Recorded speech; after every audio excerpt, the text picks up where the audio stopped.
Magandang morning. Pasok na po. Ayan. Ayan ang aking kapartner. Si Abu Talib. Nice guy. Pasok na tayo.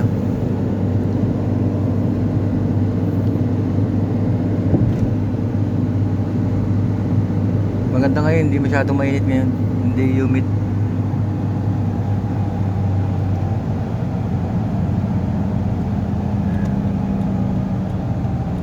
Walang tawag dito, alas walang katao-tao tsaka sasakyan, no?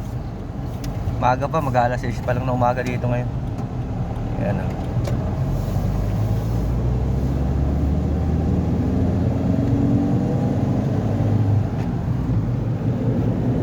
Ayan. Ang itsura ng Saudi. Ganito. Yan yung mga bahay. Iba ang bahay dito. Hindi katulad sa Pilipinas, di ba? Dito yung parang isang design ng bahay dito. Kung makikita nyo, yung kulay halos hindi nagkakalayo.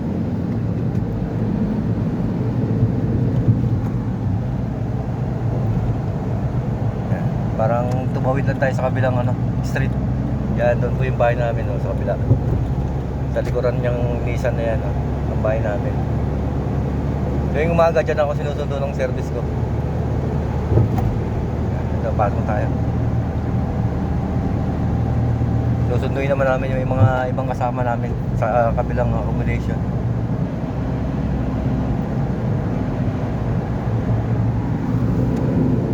Tingnan niyo yung mga bahay, mga building. Halos ang isang design.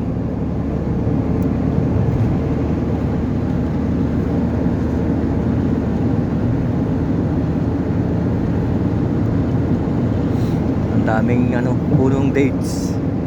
Daming dates dito sa puno mga highway lang. Yan. Nasa ibabaw na tayo ng tulay.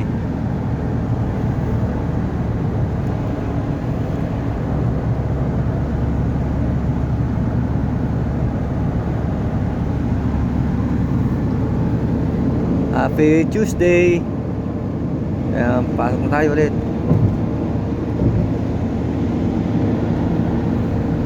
Ingat po lagi tayo.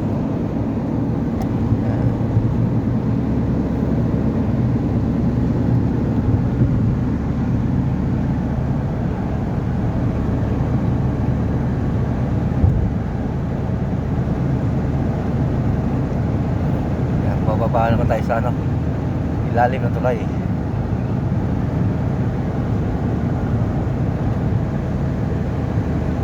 Ayan yung pinaka-stadium dito, football stadium mo.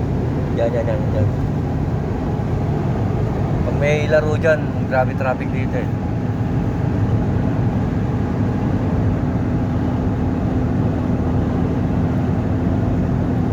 Sarap pumiyahe pag gantong walang halos sasakyan, no? Bilis lang.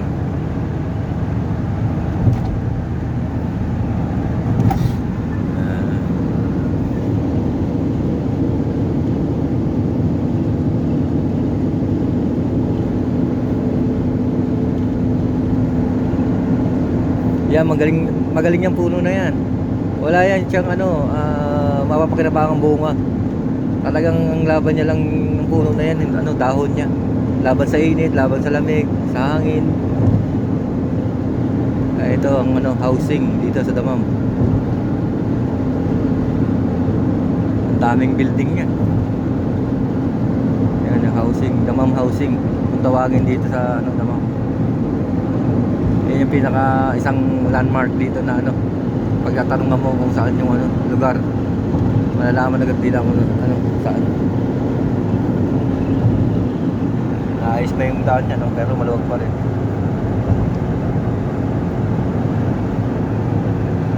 Ayun, yung isang yon may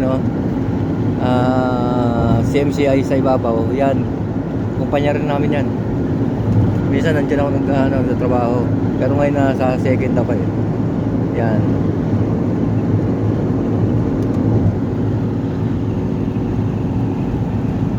Ngayon ang gagawin namin, dadaanan namin yung mga kasama namin sa kabila. Tapos diretso pasok na. Mga ano pa yun, biyahe namin mga 20 to 25 minutes bago kami makarating sa trabaho.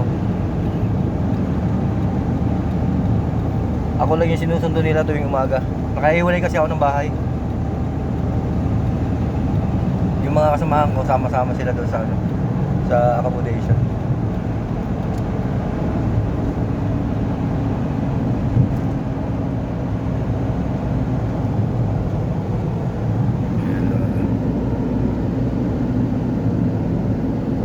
Pag nag-exit ka, ito lang din yung nakakamiss dito eh, mga tanawin sa Saudi. Kasi kakaiba talaga sila kaysa sa ibang ano, sa ibang lugar. Yan. Dito na tayo sa stoplight. Okay po, bye-bye. Thank you. God bless. Bye-bye. Oh, bye-bye. Okay.